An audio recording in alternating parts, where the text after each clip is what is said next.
Nobody gave us anything. You know, your parents and grandparents, Holocaust survivors, nobody gave us anything. We went, we built it, pulled up our bootstraps, brushed ourselves up after the Holocaust. We built a country, communities were built all across the world, and we contributed.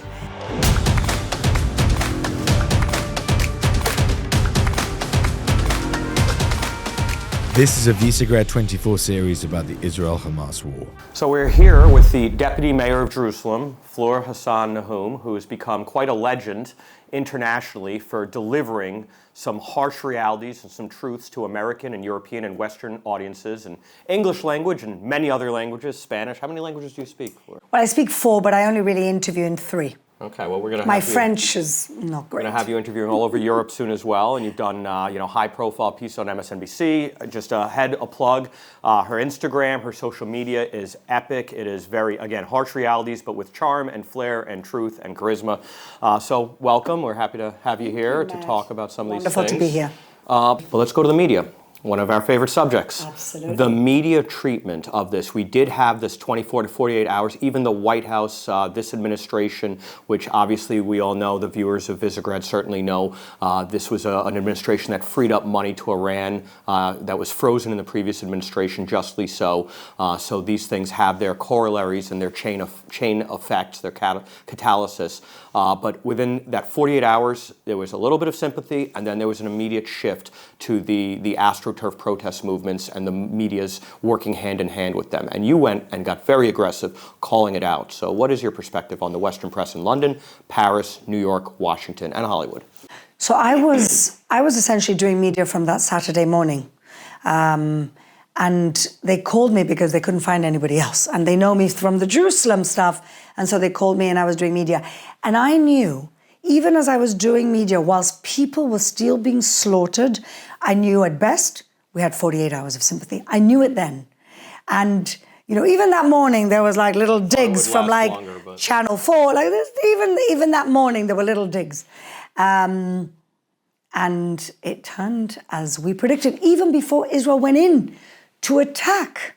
Even before we went in to try and rescue the hostages and to try and kill the terrorists and dismantle the terrorist infrastructure, even before we went in, because we took our time, which I think said a lot about the Israeli response. It wasn't like an angry retaliation. And I hate it when people say retaliation. This is not a retaliation.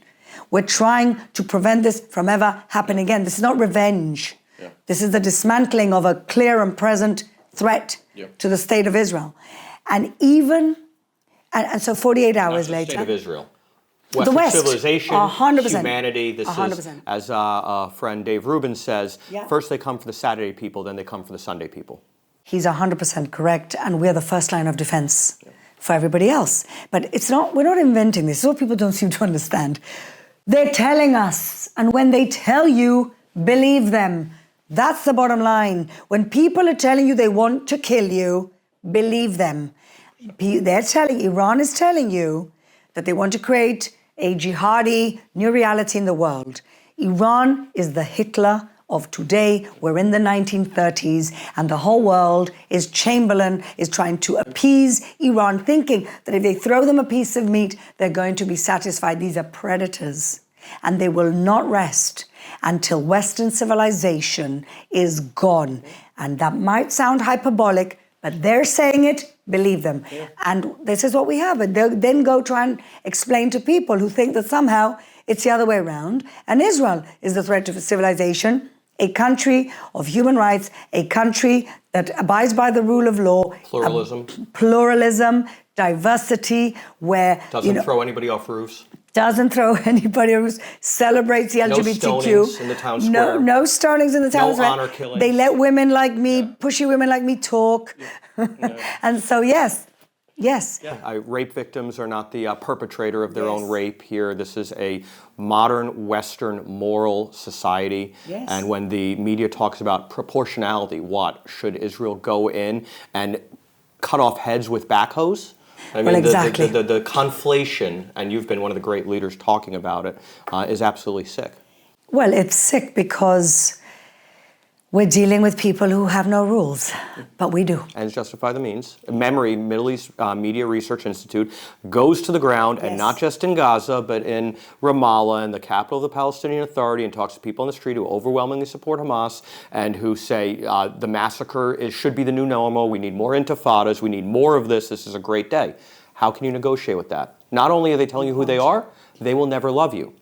They will never love you, and enough of us trying to get people to love us. We should be very proud of who we are as a people.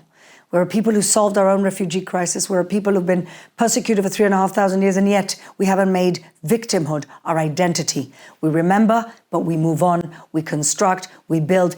Anywhere a Jew settles is productive member of that community. We don't try and change the rules of the country we go to, like, some of the extreme Muslims in England and other places where they're saying to you, we want to bring Sharia law into this country. In Canada, they're saying to you, we want to change the rules.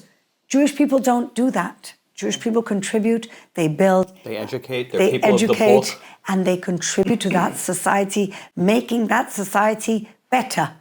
Not themselves, the society that they're in. And yet, somehow, nobody sees that. And I believe it's a combination, of course, of ignorance and this crazy, woke, toxic culture where only the victim, only the oppressed is ever right. And of course, if you're a successful people like Jewish people, nobody gave us anything. Your parents and grandparents, Holocaust survivors, nobody gave us anything. We went, we built it, but we pulled up our bootstraps, brushed ourselves up after the Holocaust. We built a country, communities were built all across the world, and we contributed. And yet, so that's why we don't qualify to ever be the victim. And therefore, you can never have any type of empathy from the world. And this really connects very well to the Palestinians, because the Palestinians are a people who have glorified, sanctified, and made an identity of victimhood, and death, and they're the only people in human history where 4 generations in are still refugees. With a growing population. Growing population, including the Hadid sisters who are on the UNRWA list. Check that out. It's a joke. If it wasn't so sad and tragic, it would be funny that the Palestinians in 1948, there were 750,000 refugees, and today there are, throw me a number? 3 million. 5. 5 million. How many? 2 million in Gaza. How many refugees, Jewish refugees from Arab lands were there in 1948? You tell me. About 1 million. How many Jewish refugees from Arab lands today? Yeah. 0. De minimis. We move on.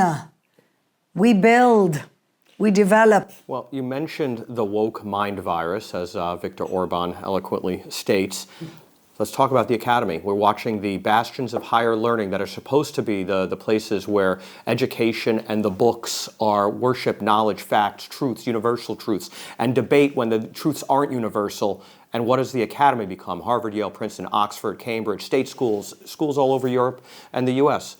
What is your read on how they become what they become and what they're perpetuating that's affecting this region? Well, as a good friend taught me recently, the academia in these countries are the clergy of the woke religion, which is a religion in every single way. They have the original sin, which is white privilege, and the academics are their clergy. It's a cult and it's a religion. And I think it comes probably from a communist mindset. And then, a little bit, you could always throw in a little dash of anti-Semitism, that always helps. And then, Israel becomes the big enemy of civilization and not jihadi ideology. They're somehow the heroes. You have young people who think Osama bin Laden was a hero. What are they being taught? That, together with the fact that many, in the last 20 years, children have been raised not to know what right and wrong is, because it's all about your feelings. And so there's no right and wrong. There's no truth and lies. It's all about how you feel. And so they're raising snowflakes that nobody can contradict.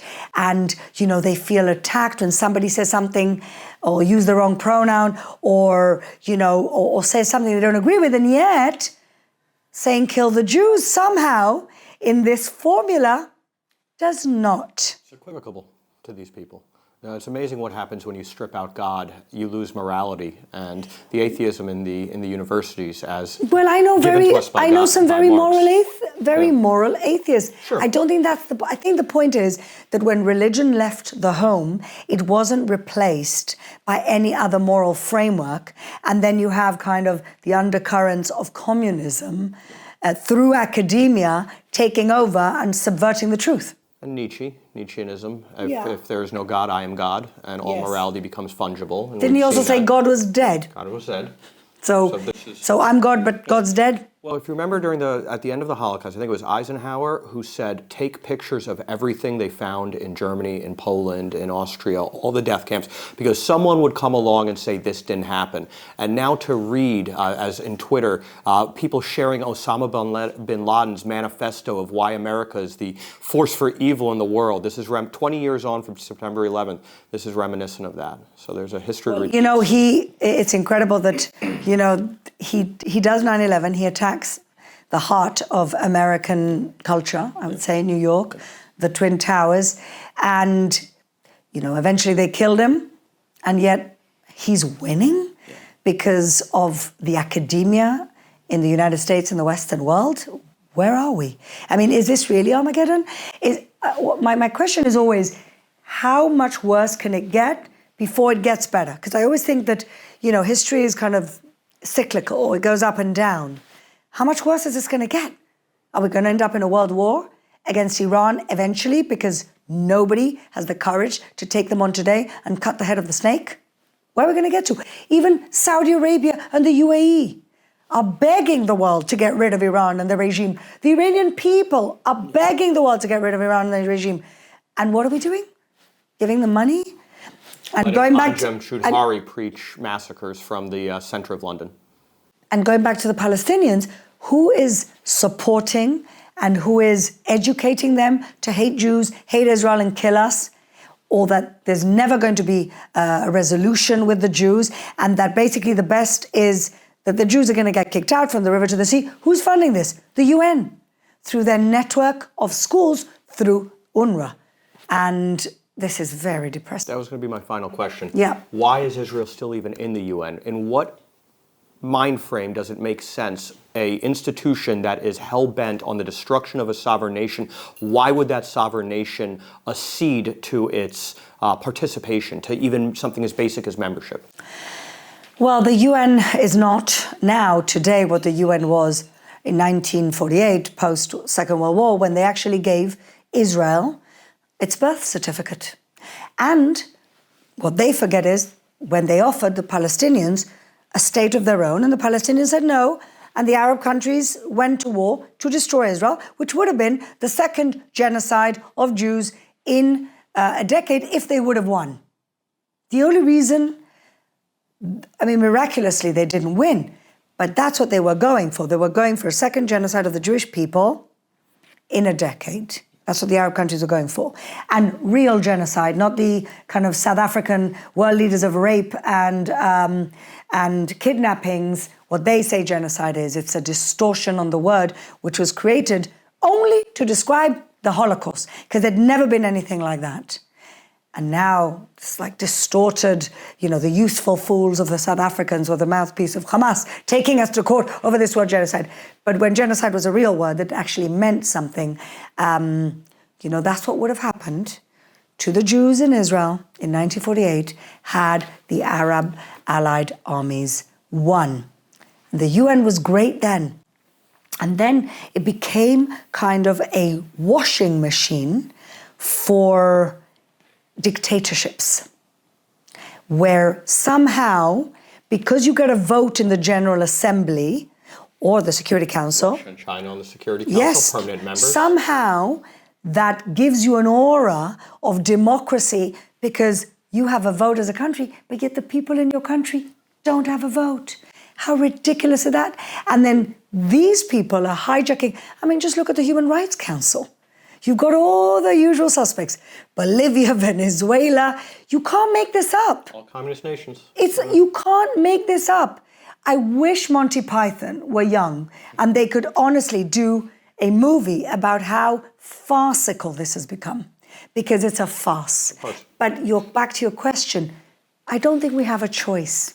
I don't think we have a choice. Is it salvageable? Is there, when you see UNRWA, when you see them actually working with Hamas to engage in, to hold hostages? They hold hostages. They all belong to Hamas. They have terror tunnels under their schools. Is there hope? Well, I think that there should be some type of criteria for some type of upholding of human rights to join the UN, or at least to have privileges in the UN, like joining an important committee.